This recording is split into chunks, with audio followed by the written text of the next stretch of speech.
Hallelujah, hallelujah. Tunay na ang pag-ibig ng Diyos sa atin ay hindi nagmamaliw, mga kapatid. Nandyan ang biyaya at habag niya sa atin na patuloy. Bagamat tayo ay sa pagkukulang, ang pag-ibig niya ay ating nararanasan, mga kapatid. At tayo'y saglit na yumuko, mga kapatid, ating hilingin ang gabay at patnubay niya sa araw na ito. Hallelujah. Dakilang Diyos na makapangyarihan sa lahat. Muli kami, Panginoon Diyos, ay lumalapit sa iyo, dala-dala ang aming mga daing at panalangin. Nawa, samahan mo kami sa umagang ito. Ang mga salita na ibabahagi sa araw na ito, nawa, tumimo sa aming mga puso, sa aming mga pagtinig. Na i-anoint mo po ang iyong abang lingkod na papahayag sa umagang ito na nawa, na kaparehas ng natanggap ko, Panginoon, ay nawa ay sila din ay pagpalain. At nawa, Panginoon, patuloy ka na maghayag pa sa amin na iyong salita ang siyang mangusap sa puso ng bawat isa.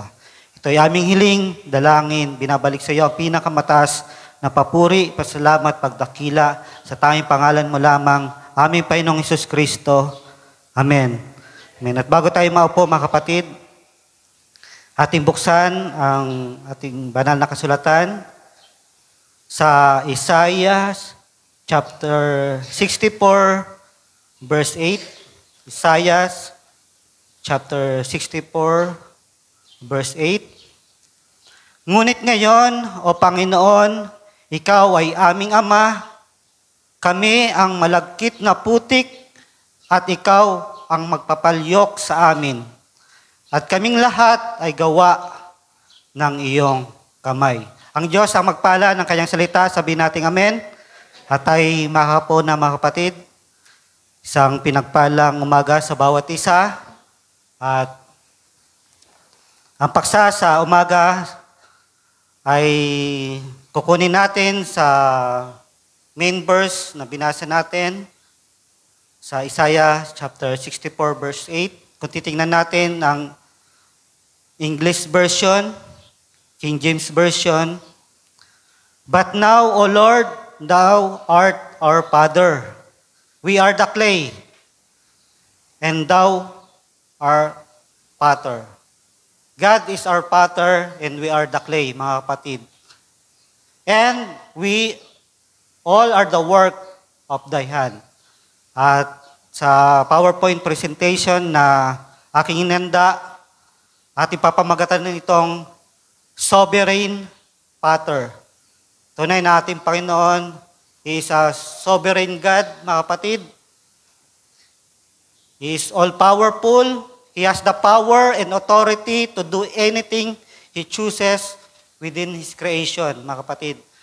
God is in control of all things and rule over all things. Siya ay may kapalamalahan sa lahat ng kanyang nilikha.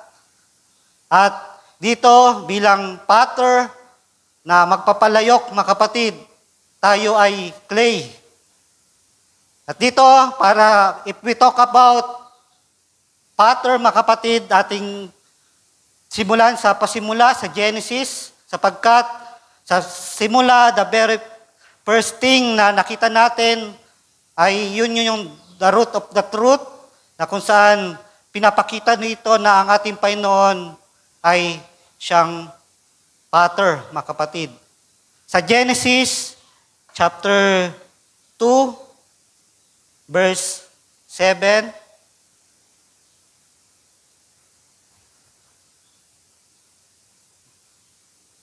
dito basahin natin, "At nilalang ng Panginoong Diyos ang tao sa alabok ng lupa." Tingnan ninyo, mga kapatid. "And the Lord God formed man of the dust of the ground." Pinapakita na dito na ang ating Panginoon ay ang siyang Potter natin. Sa simula, ang tao ay nilikha bilang spirit being.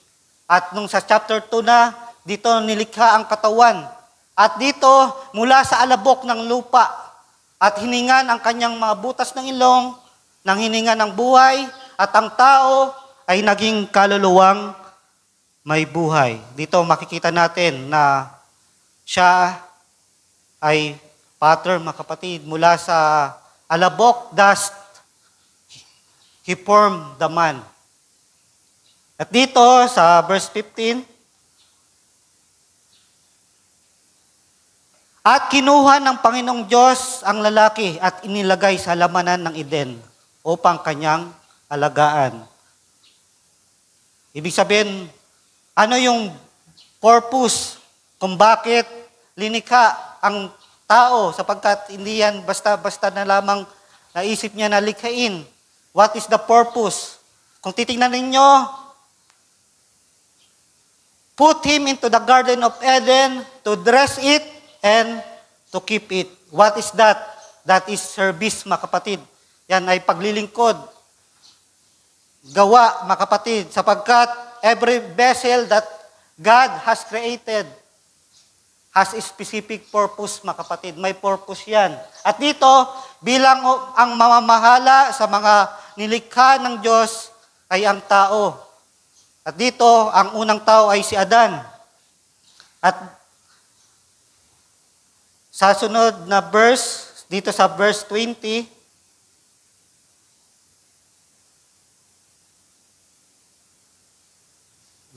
di maano dito, mga kapatid. Pakiano na lang, sis. Sa next verse. At dito, at pinangalanan ng lalaki ang lahat ng mga hayop at mga ibon ng impapawid at ang bawat ganid sa parang datapwat sa lalaki ay walang masumpungang maging katulong niya. Sapagkat nang lilikha yung mga hayop, yung dagat, yung ilog, yung mga halaman. At dito, walang kasama. Nag-iisa lamang itong si Adan. At siya ay nalungkot. At dito sa verse 21, at hinulugan ng Panginoong Diyos ng di kawasang himbing ang lalaki, at siya ay natulog, at kinuha ang isa sa kanyang mga tadyang, at pinagpahilom ang laman sa dakong iyon. Yung babae bilang isang waker vessel, mga kapatid, ay dito, kinuha ang babae sa tadyang. At kaya sa next verse, at ang tadyang na kinuha ng Panginoong Diyos sa lalaki ay ginawang isang babae at ito'y dinala niya sa lalaki. Kaya tinawag niya ito na babae sapagkat ito ay nagmula sa lalaki. Dito, mga kapatid, the woman was made as a helpmeet to Adam. Ibig sabihin ng meat dyan, mga kapatid, ay suitable. Fit. Ibig sabihin, may katulong itong si Adan. At tingnan na natin dito sa next slide, sa Jeremiah. Sapagkat, tinignan lang natin kung paano, saan nagsimula, at kung bakit ang ating Panginoon ay pattern. Na kung saan ang tao ay kanyang hinulma galing sa alabok, mga kapatid. At dito sa Jeremiah chapter 18 verse 1, ang salita ay dumating kay Jeremias mula sa Panginoon na nagsasabi, ikaw ay bumangon at bumaba sa bahay ng magpapalayok at aking ipaparinig sa iyo ang aking mga salita roon. Itong si Jeremiah ay inutusan ng ating Panginoon na pumunta doon sa Potter house.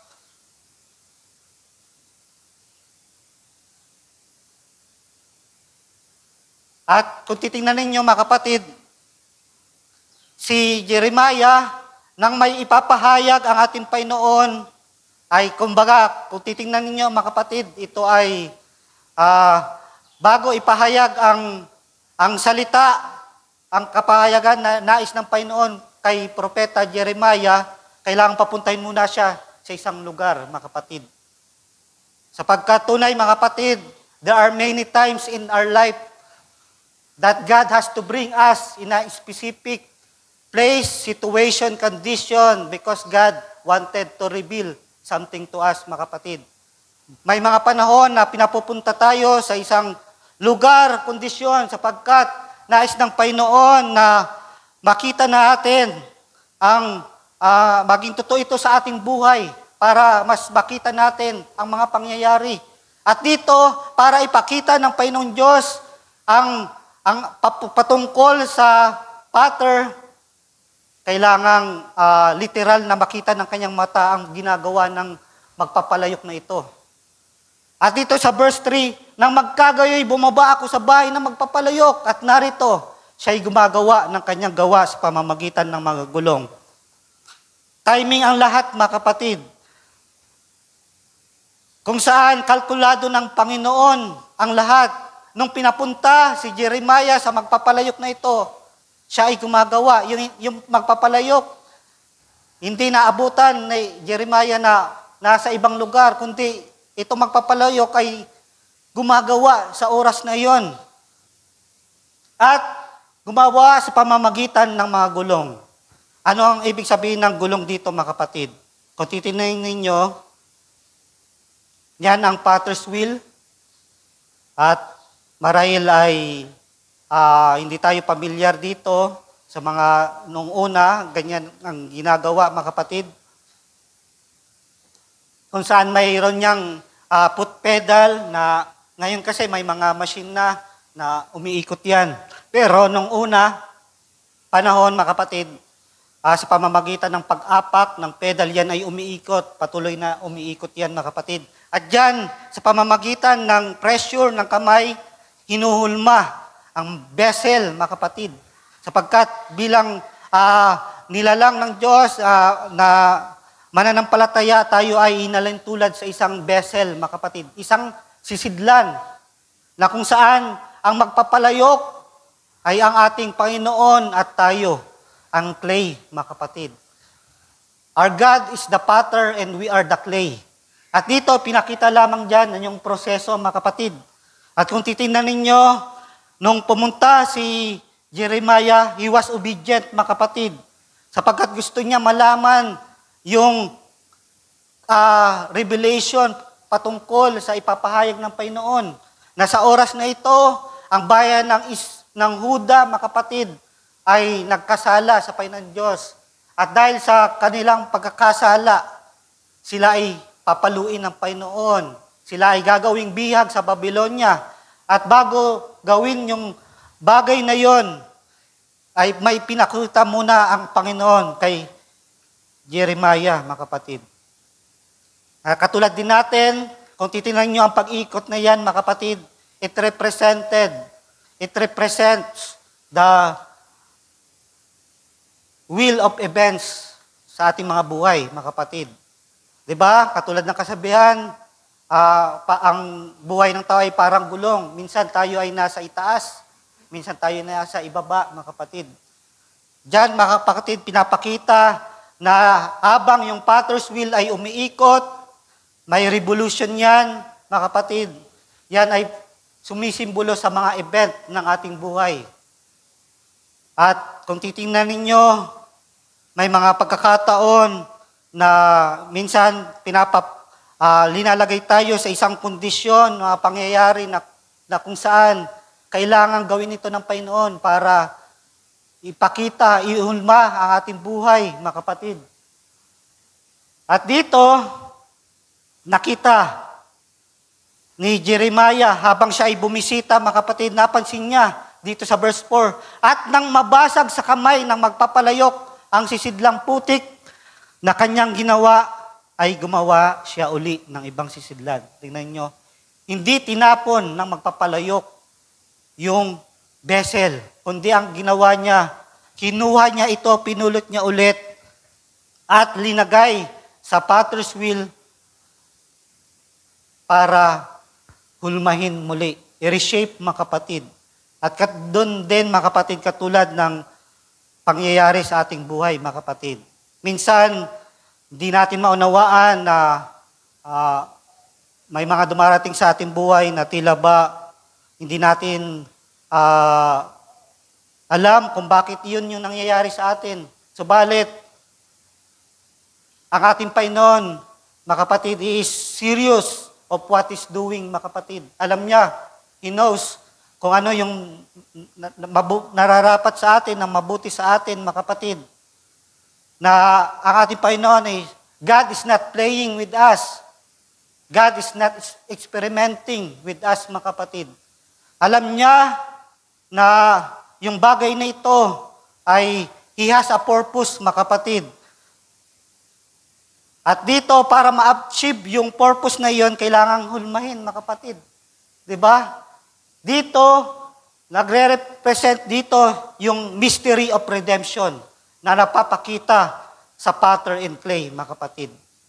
At all we can do is to trust the loving hands of the potter, mga kapatid. Ating ipagpakatiwala sa kanya yung lahat.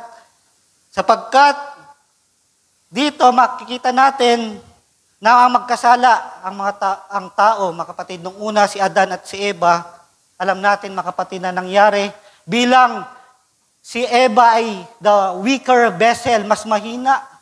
Sapagkat nung likain si Adan, parang perfecto ito, mga kapatid. Subalit, nang makita ni Satan na may paraan para mahulog ang tao, nakita niya si Eva, mga kapatid. There is a way para itanim ni Lucifer sa pamamagitan ng serpiente doon kay Eva at nagkaroon ng pagkakasala at nagkaroon ng serpent seed. Kaya yung lahat ng isinilang na mga tao, mga kapatid, ay nandoon na dumadaloy na ang dugo ng serpent, mga kapatid. At ang tao ay nagkasala, mga kapatid. Kaya nga sa Romans chapter, dito, mga kapatid, sa sunod na slide, sapagkat ang lahat na nagkakasala nga ay hindi nakaabot sa kaluwalhatian ng Diyos. Kung titingnan ninyo, nang tinitingnan ni Jeremiah, habang yung magpapalayok, nakita na nabasag yung vessel, mga kapatid. Yan yung nagre-represent, di ba, ng first creation, na ang tao ay nahulog sa pagkakasala. Subalit, hindi itinapon yung vessel na yon, kundi pinulot muli at linagay sa potter's wheel para hulmahin, mga kapatid, para i-mold. Sapagkat hindi maililigtas ng tao ang kanyang sarili. Narito, sa Psalm chapter 51 verse 5, narito ako'y inanyuan ng kasamaan at sa kasalanan ay pinaglay ako ng aking ina. Diba? Bawat isisilang na sanggol, mga kapatid, nandoon na ang pagkakasala na nakuha natin dahil sa pagkakasala ni Adan at ni Eva, mga kapatid. Behold, I was shapen in iniquity, and in sin did my mother conceive me. Nandun na sa atin ang kasalanan na mula pa man ng isilang tayo, mga kapatid. Subalit, dahil sa habag at pag-ibig ng Diyos sa atin, mga kapatid, bagamat tayo ay sa pagkakasala, hindi inayaan ng Diyos nung mabasag yung palayok, yung vessel na ginawa niya, iyon ay pinulot ulit at para i-mold. Kaya dito, at kayo'y binuhay niya nang kayo'y mga patay dahil sa mga pagsalangsang at mga kasalanan. Nang una, mga kapatid, ito tayo, na ating linalakaran ang mga lakad ng sanlibutan ito. Di ba? Ayon sa kapangyarihan ng hangin na espiritu na ngayon ay gumagawa sa mga anak ng pagsuway, na tayo ay mga masuwayin.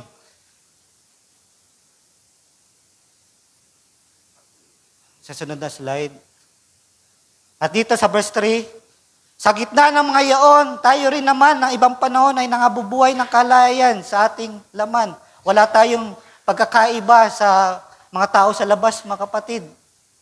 Subalit, nang dito na mga ginawa ng pita ng laman, ng pag-iisip, ng mga katutubong anak ng kagalitan, gaya naman ng mga iba. Next verse.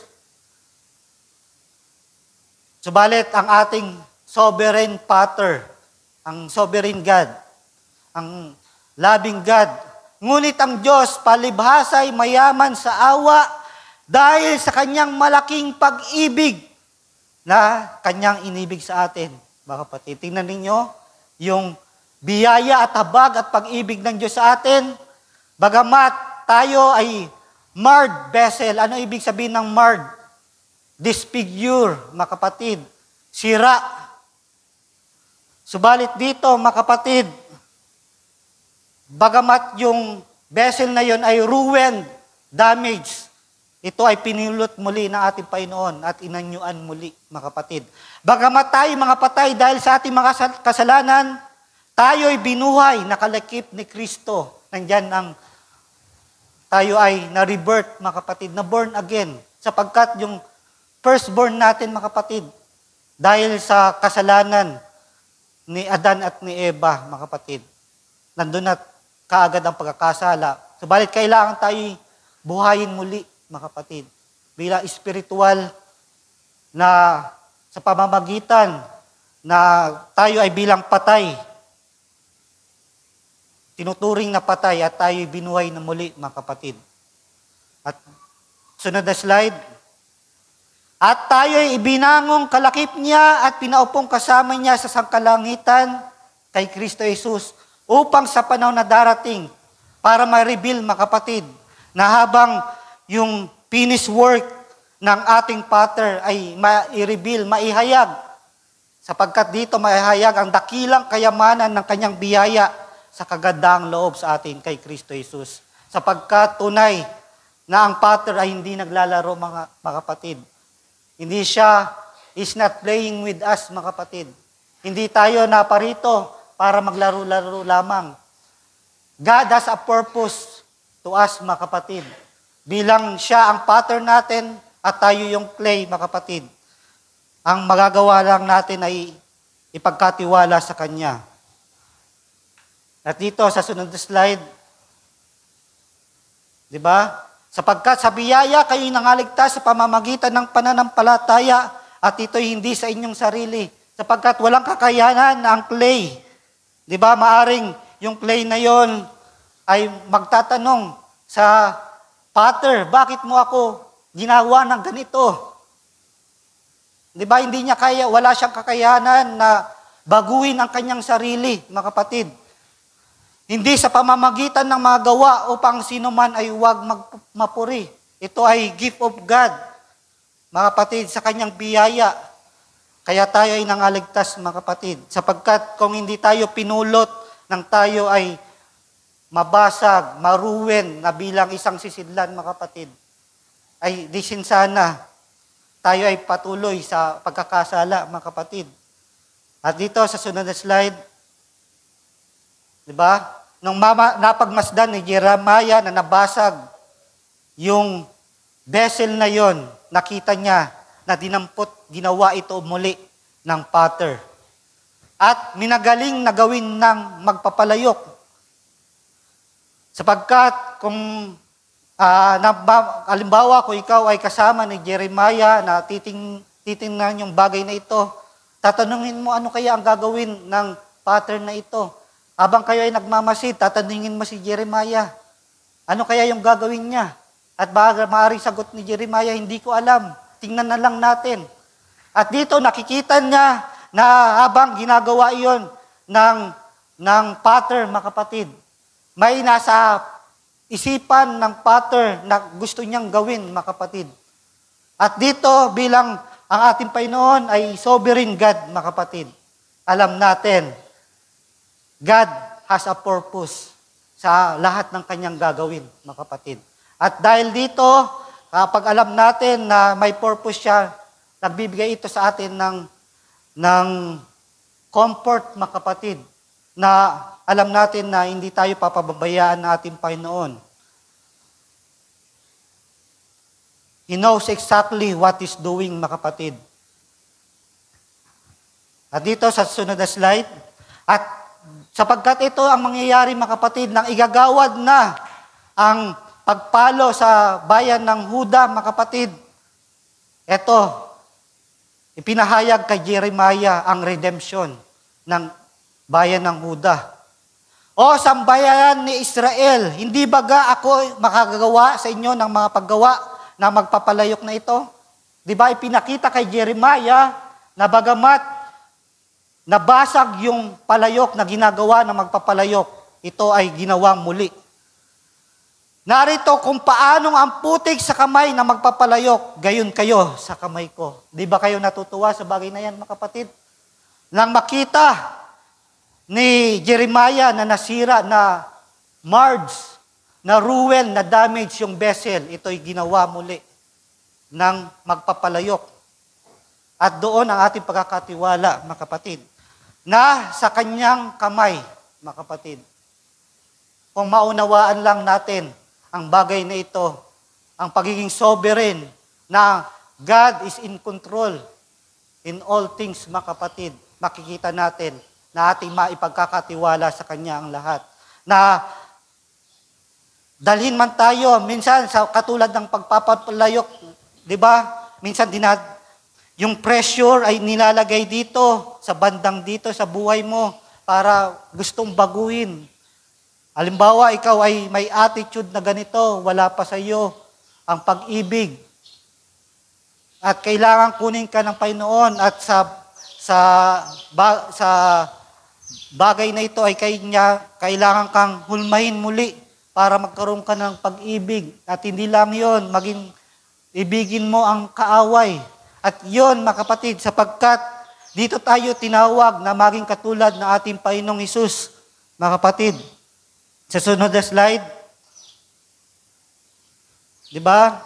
Ngunit ang aming Diyos ay nasa mga langit, Kanyang ginagawa ang Kanyang ibigin. Pinapakita dito ang pagiging sovereign ng ating Panginoon. Kay maaari niyang gawin ang Kanyang ibigin, mga kapatid, sapagkat Siya yung naglikha sa atin. Sapagkat may tinatawag ng vessel of honor at merong vessel of dishonor. Makikita ninyo na lahat ng vessel, mga kapatid, ay nabasag, na-ruin, mga kapatid. Subalit hindi lahat ay nare-redeem. Hindi lahat ay redeemable, mga kapatid. Kung makikita nyo, nung nagkasala si Lucifer at yung mga anghel, di ba? Pinabayaan na lamang ng Diyos sapagkat hindi sila bahagi ng Diyos, mga kapatid. Subalit tayo na mga mananampalataya nung una pa, bago lalangin ang lahat, ang pundasyon ng salibutan, mga kapatid, tayo ay bahagi ng ating Panginoon. At kailangan tayong ma-redeem, mga kapatid. Hindi hayaan ng Diyos na basta-basta na lamang tayo mapahamak, sapagkat tayo ay redeemable, mga kapatid. Sapagkat may attribute ang Panginoon na nasa loob natin, mga kapatid. May attribute ang Diyos. Dito, sa sunod na slide. Sapagkat yaong mga nanguna ng Kanyang nakilala ay tinalaga naman niya na maging katulad ng larawan ng Kanyang anak. Dito tayo itinawag, mga kapatid. Sa kaisipan ng Panginoon, bago pa lalangin ang pundasyon ng lahat, mga kapatid, tayo ay nasa Kanya ng kaisipan.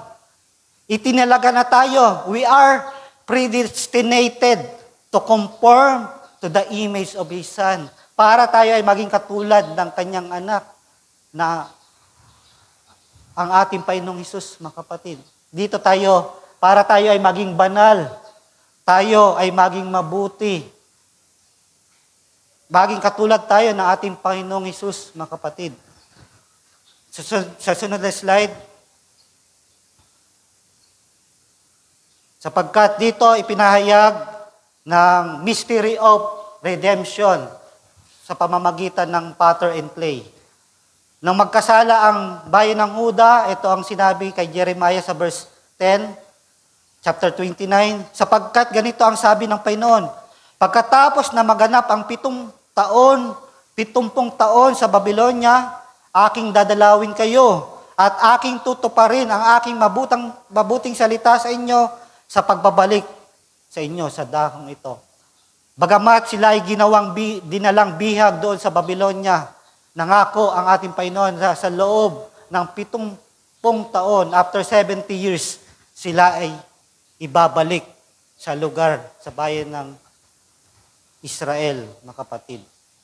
Sapagkat nalalaman ko ang pag-iisip na aking iniisip sa inyo, sabi ng Panginoon, ang pag-iisip tungkol sa kapayapaan at hindi tungkol sa kasamaan. Di ba?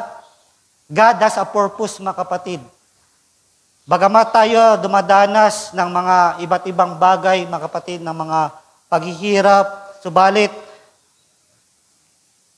linayon niya ng Panginoon sapagkat sa parte ng buhay mo, katulad ng minuhulma sa potter's wheel, mga kapatid, inaayos yan ng Panginoon. Di ba?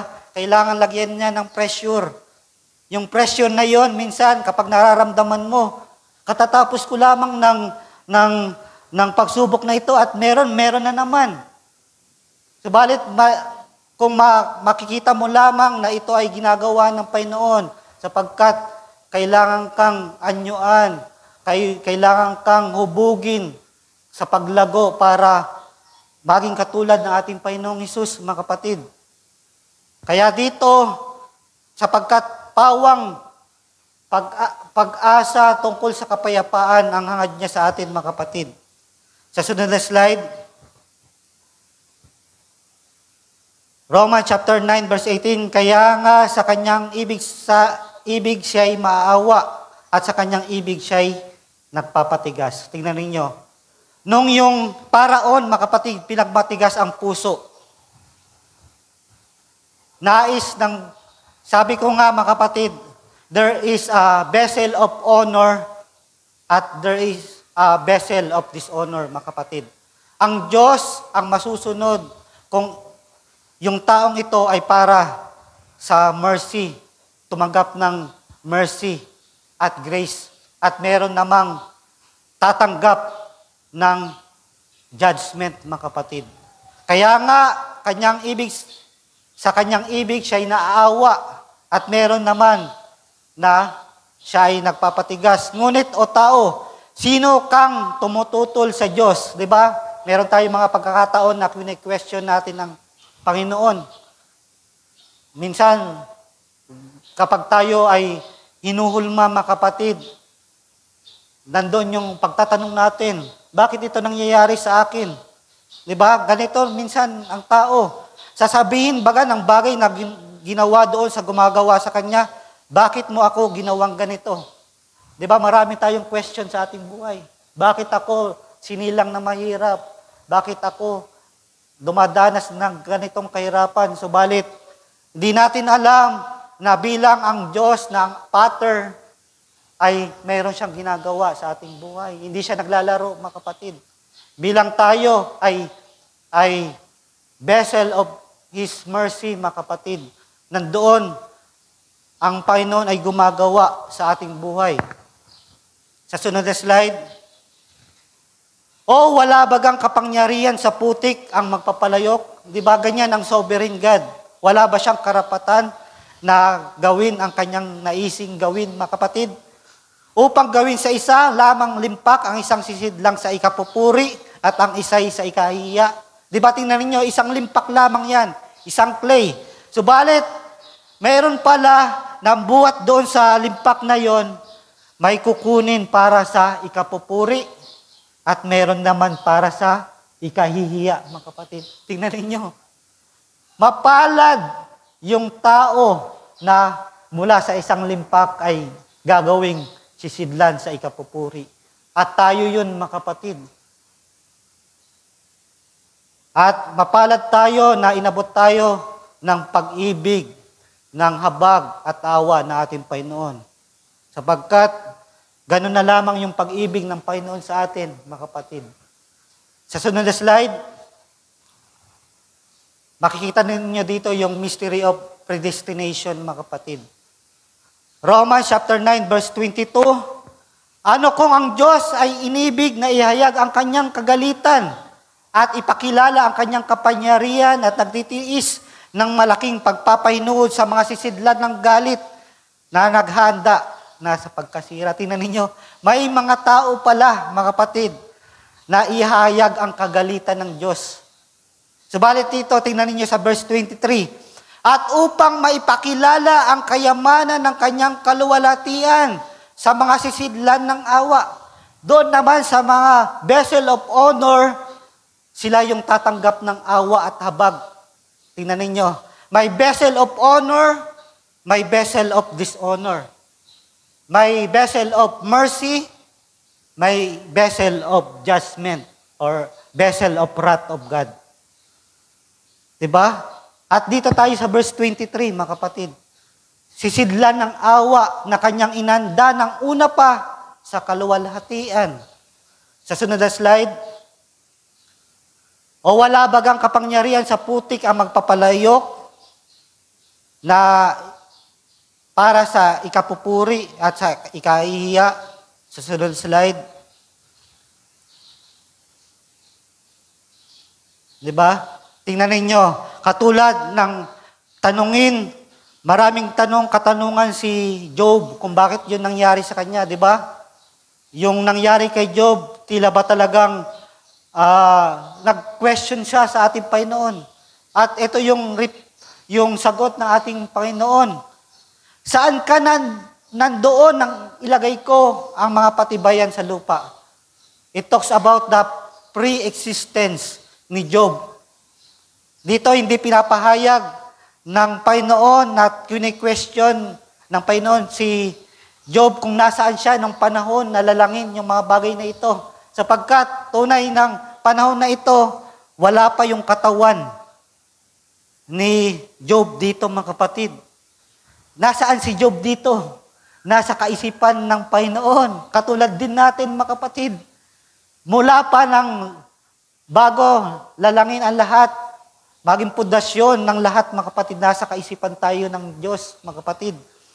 Nang magsiawit na magkakasama ang mga bituin pang umaga at ang lahat ng mga anak ng Diyos ay naghihiyawan sa kagalakan.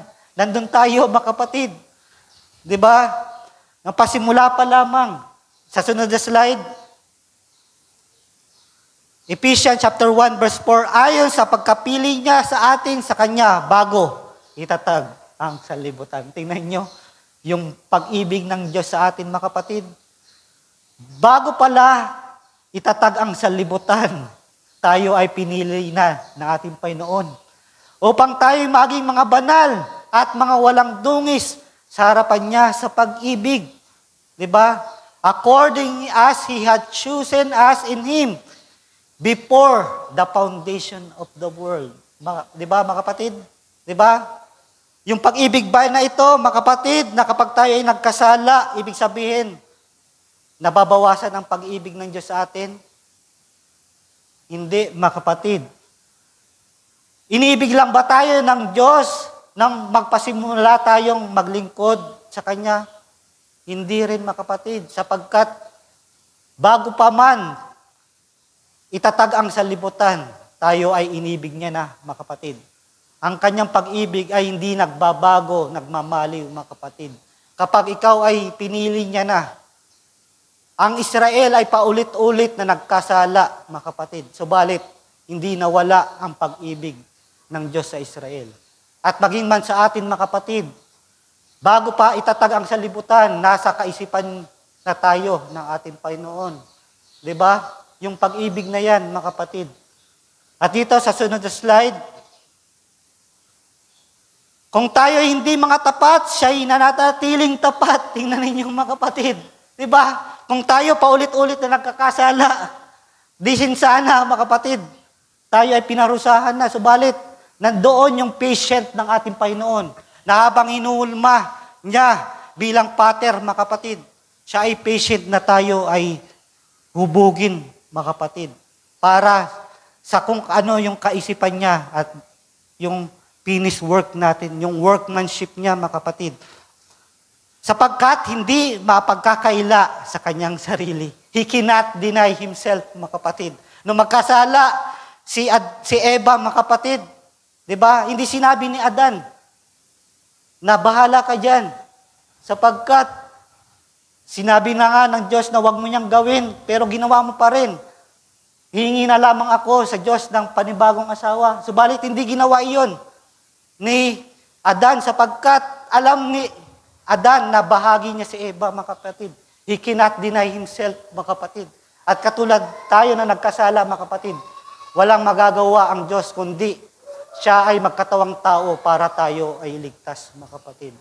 Sapagkat kung dininay niya tayo, ibig sabihin dininay niya din ang kanyang sarili. At hindi yan magagawa ng Diyos, mga kapatid. He cannot deny Himself. Kaya may mga vessel, mga kapatid, na redeemable. May mga, dahil tayo ay kabahagi ng ating Panginoon, we are attribute of God. Magkasala tayo, mga kapatid. Tayo ay kukunin, dadamputin pa rin niya para muling hulmahin, mga kapatid. Yan yung redemption, mga kapatid. At dito sa sunod na slide, datapwat, ipinagtatagubilin ng Diyos ang kanyang pag-ibig sa atin, na nang tayo makasalanan pa, si Kristo ay namatay dahil sa atin. Di ba? Makasalanan tayo. Subalit, bagamat tayo makasalanan, anong ginawa na ating Panginoong Hesukristo? Tayo, mga kapatid, ay redeem niya, mga kapatid. Tayo ay kanyang tinubos. While we were yet sinners, Christ died for us. Tinanan niyo yung pag-ibig na ating Panginoon, di ba? Hindi niya tayo iniligtas nung tayo ay mabuti, nung tayo ay naging mabuti na. Subalit, nang tayo ay makasalanan pa, mga kapatid, siya ay namatay na para sa atin. Sa sunod na slide, di ba? Gaya ng nasusulat, si Jacob ay inibig ko, datapwat si Esau ay aking kinaputan. Yan ang predestination, mga kapatid. Dahil sa simula pa lamang, mga kapatid, nandoon na. Ang sanggol ay nawala pang ginagawang mabuti at masama. Di ba? Inibig niya na kagad si Jacob. At kung titingnan nyo kung sino yung mas mabuti kay Jacob at Esau, di ba? Si Jacob, mandaraya siya, mga kapatid.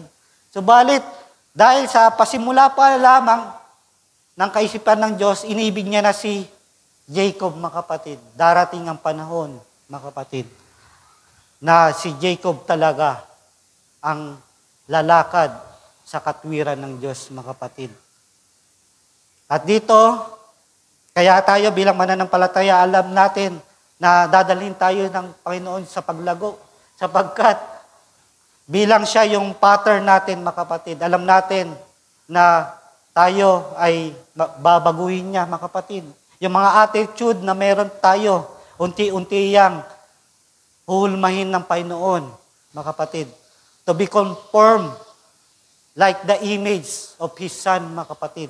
Yun ay ating Panginoong Hesus. Para tayo ay maging katulad ng ating Panginoon. Sa sunod na slide, di ba? Maraming example ng mga vessel of honor, mga kapatid. Di ba? Sila sa pasimula ay marred vessel, mga disfigure, mga damaged vessel, mga kapatid. Tingnan niyo si Rahab. Nung panahon, mga kapatid, yung Jericho ay ibabagsak na ng Panginoong Diyos, di ba? Yung mga Israelita ay sasakupin ng Jericho, mga kapatid. Subalit, papatayin na yung lahat ng tao sa Jericho. Subalit, may isang tao doon, na isang babae na attribute ng ating Panginoon at hindi magagawa ng Panginoon na makasama itong si Rahab sapagkat bahagi ito ng ating Panginoon. Bagamat siya ay isang harlot, mga kapatid, makasalanan. Subalit, dito, siya ay nakaligtas, mga kapatid, sapagkat bahagi siya ng Panginoon. Rahab is part, mga kapatid, na ating Panginoon. Attribute siya, mga kapatid. Kaya nga sa Hebrews chapter 11, verse 31, sa pananampalataya, hindi napahamak na kasama ng mga manunuway. Sana, kasama dapat si Rahab. Subalit, dahil siya ay isa sa pinili, hinirang sa kaisipan ng Panginoon, naligtas siya, mga kapatid. Diba? Sa sunod na slide, diba, itong si Mary Magdalene. Si Mary Magdalene ay may 7 masamang espiritu na nagpoposes sa kanya, mga kapatid. Si Mary Magdalene ay maraming kinakasamang lalaki. 'Di ba? Nung siya ay mahuli, dinala siya sa ating Panginoon ng mga tao para i-condemn, hatulan, para mamatay. Subalit, ano ang ginawa ng ating Panginoong Hesus? Di ba? Hindi siya hinatulan sapagkat nakita ng Panginoon na itong si Mary Magdalene ay bahagi, may attribute ng Panginoon. Kailangan siyang iligtas, mga kapatid. Para sa mga tao, wala nang pag-asa itong si Mary Magdalene. Subalit dito, ano ang binanggit na ating Panginoong Hesus? Sa John chapter 8, verse 10, at umunat si Hesus at sa kanya ay sinabi, babae, saan sila nangaroon? Wala bagang taong humatol sa iyo? Diba? Yung mga tao, handa na siyang hatulan ng kamatayan dahil sa kanyang immoral na buhay. Subalit, iba ang pagtingin ng Diyos. Dahil si Mary Magdalene is an attribute of God, kailangan siyang maligtas. Kailangan itong si Mary Magdalene ay damputin sa putik at iulma muli doon sa potter's wheel para baguhin ang kanyang buhay. At alam naman natin yung nangyari, mga kapatid. At sinabi niya, wala sino man, Panginoon. At sinabi ni Jesus, ako man ay hindi rin hahatol sa iyo. Umayo ka ng iyong lakad mula ngayon at huwag ka nang magkasala. Tingnan niyo yung transformation sa buhay ni Mary Magdalene, mga kapatid. Di ba?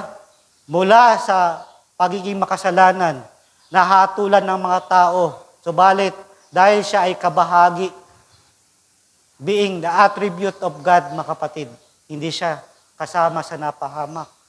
At nandoon na si Mary Magdalene ay lumago.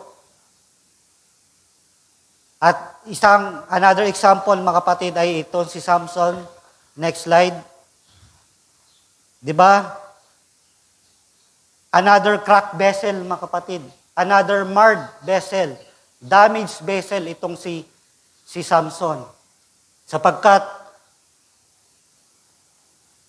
si Samson, kaya niya yung pressure na patayin ang lahat ng mga i-slaughter, yung mga Pilistiyan, mga kapatid. Subalit, may isang bagay na hindi niya kaya yung pressure, mga kapatid.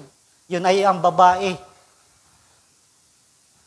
At dito, mga kapatid, nung siya ay mahulog sa pagkakasala dahil dito kay Delilah, mga kapatid, bagamat nawala yung anointing ng magupit ang kanyang buhok, mga kapatid, na kailangan muna itong si Samson ay ma-damage na vessel, mga kapatid. Subalit dumating yung panahon, mga kapatid, dahil si Samson ay bahagi ng ating Panginoon, kailangang magkaroon ng plan of redemption, mga kapatid. Di ba? Kailangan itong si Samson ay mapanauli. Sapagkat kung si Samson ay isang clay na hindi na redeemable, mga kapatid, hayaan na lamang siya. Subalit, itong si Samson bilang kabahagi, mga kapatid, ng attribute ng ating Panginoon, kailangan siyang muling pulutin. Diba? Hanggang sa huling hininga, mga kapatid, kailangan itong si Samson ay magkaroon ng redemption, mga kapatid. Kaya nga, muli, nasa verse 16, at tumawag si Samson sa Panginoon at sinabi, O Panginoong Diyos, kung titingnan natin sa New Living Translation, then Samson prayed to the Lord, Sovereign Lord. Sapagkat nakita ni Samson na may pagkakataon pa na siya ay maipanauli. Bago pa man siya mamatay, mga kapatid, kailangan siya ay maging vessel of honor at hindi vessel of dishonor, mga kapatid. Kaya dito, dumalangin siya na muling palakasin at na ipanauli, mga kapatid. Yun yung redemption. Kailangan tayong mapanauli, mga kapatid. Diba? Hindi tayo mahuhulog sa pagkakasala ng paulit-ulit. Kailangan tayong makaahon, mga kapatid. At dito sa sunod na slide, katulad ni David, nung magkasala siya kay Bathsheba, mga kapatid, diba? Ano yung dalangin niya? Sa Psalm 51, create in me a clean heart, O God, and renew a right spirit within me. Cast me not away sa presensya ng Panginoon. Sapagkat kung nawala tayo sa presensya ng ating Panginoon, mga kapatid, kung tayo ay babaliwalain na lamang na bilang clay, tayo ay mahulog. Subalit, etong si David, mga kapatid, ay may revelation na mapapanauli siya, mga kapatid. Kaya nga, dahil sabi dito, restore unto me the joy of thy salvation. Ibalik mo sa akin ang kagalakan ng iyong pagliligtas. Diba? Kailangan yung clay na yon, bagamat yun ay damaged, kailangan siyang pulutin muli at pulmahin muli, mga kapatid. At sunod na slide. 2 Timothy chapter 2 verse 21, kung ang sino man nga ay malinis sa alinman sa mga ito, ay magiging sisidlang ikapupuri. Tingnan ninyo ito, mga kapatid. Dito pala, mga kapatid, sa workmanship ng ating Panginoon, bilang siya yung potter. Kung ang sino man nga ay malinis sa alinman sa mga ito, ay magiging sisidlan sa ikakapuri. Vessel unto honor. Para sa ikapupuri. Pinakabanal, mararapat gamitin na mayari. Sanctified and meet for the master's use. Diba? Katulad nga ng sinabi ko nung una, si Adan ng linikha ay dahil sa isang purpose, mga kapatid. Para sa master use. At tayo, dito din tayo tinawag. For honor, sanctified, and meet for the master use, and prepared unto every good work, na hinanda sa lahat ng gawang mabuti. Dito tayo tinawag, mga kapatid. Nung hinuhulma ng potter ang clay, bilang yung clay yung tayo, mga kapatid. May kaisipan na ating Panginoon na tayo ay gawing ganito, mga kapatid. Meet for the master's use. Kaya nga, mapalad tayo kung sa panahong ito ay ginagamit na tayo ng Panginoon para sa kanyang kaluwalhatian. Ikaw bilang mananampalatay, ginagamit na ating Panginoon. Diba? Sa gawain, sapagkat dyan tayo tinawag, mga kapatid. Sa sunod na slide, sapagkat tayo'y kanyang gawa, tingnan ninyo, yung workmanship, pinapakita ng Panginoon bilang siya yung potter. Na nilalang kay Kristo Jesus para sa mabubuting gawa ng mga inanda ng Diyos ng una upang siya nating lakaran. Yan pala, mga kapatid. Para yun yung lakaran natin. For we are His workmanship created in Christ Jesus unto good works, which God hath ordained, inihanda, ordained, mga kapatid, that we should walk in them. At dito sa sunod na slide, huling slide na yan pala, mga kapatid, na ako'y, Philippians chapter 1 verse 6, na ako'y may lubos na pagkakatiwala sa mga bagay na ito. Diba? May lubos tayo na may pagkakatiwala, mga kapatid. Tayo ba ay nagtitiwala sa ating Father, mga kapatid? Diba? Sabi ni Apostol Pablo na ako'y lubos ng pagkakatiwala. Sabi ko nga, mga kapatid, there are many times in our life, mga kapatid, God has to bring us in a situation, place,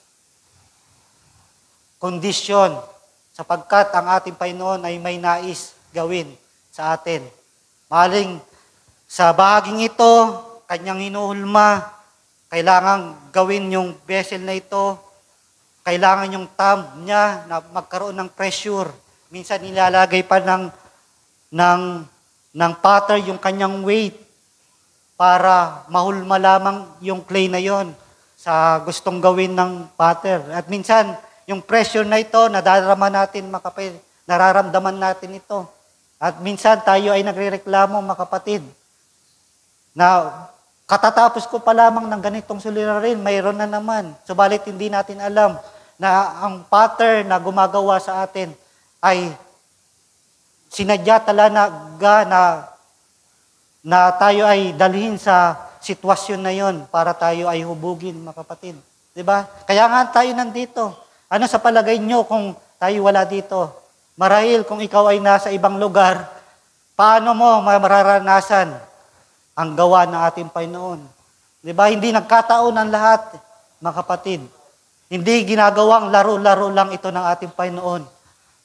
Sa mga wheel of events sa ating buhay, katulad ng pakitingnan nga sis yung kanina, yung picture ng vessel, mga kapatid, di ba? Habang tayo ay inuhulma niya sa nais ng pattern, mga kapatid, di ba? Marahil yung pattern ay magtatanong, bakit mo ako ginagawang ganito? Dahil wala pa tayong kaalaman, mga kapatid. Subalit, kung alam na natin yung kalooban natin, Panginoon, all we can do is to trust the loving hand of the Father, mga kapatid. Katulad ni Pablo, kanyang ipinagkakatiwala sa sovereign God ang lahat ng bagay na ito. At tayo tumayo, mga kapatid. Hallelujah. Nawa sa munting pag-aaral na ito, mga kapatid, nakita natin sapagkat nung tayo bilang redeemable vessel, mga kapatid. Sabi ko nga, may mga vessel para sa dishonor.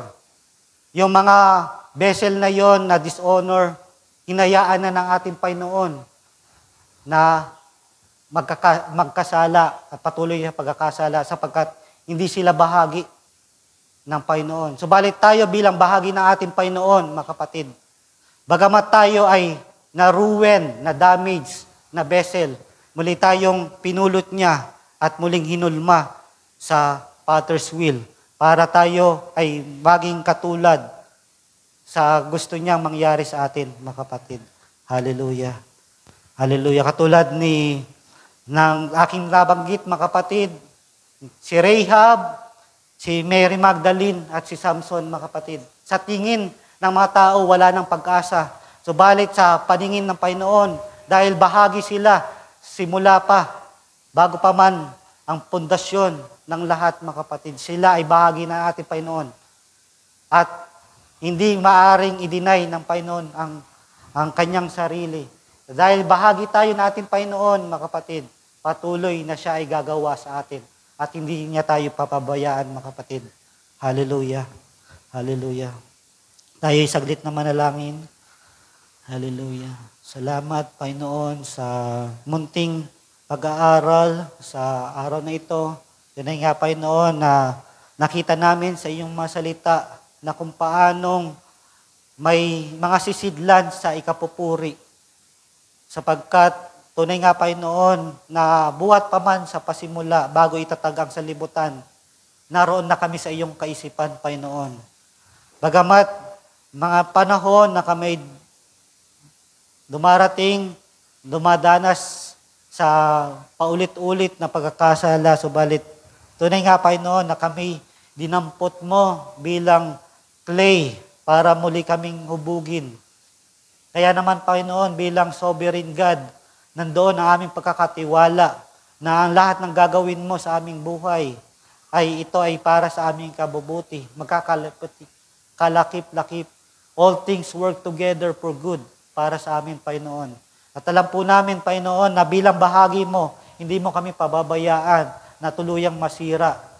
Na katulad nung magkasala si Lucifer at yung mga anghel, sila ay hinayaan mo na lamang sapagkat sila ay vessel for dishonor. Pero subalit kami, Panginoon, kami ay tinawag para sa vessel of honor, Panginoon, sapagkat kami ay bahagi mo pasimula pa lamang, Panginoon. At alam po namin na kami ay dadalhin mo, Panginoon Diyos, sa paglago, sapagkat tunay na mararanasan namin ang iyong loving hand na nagmo-mold sa amin para make us a vessel of honor. Kaya naman, Panginoon, alam po namin na iyong abag, ang awa at pag-ibig mo sa amin ay sumasa amin.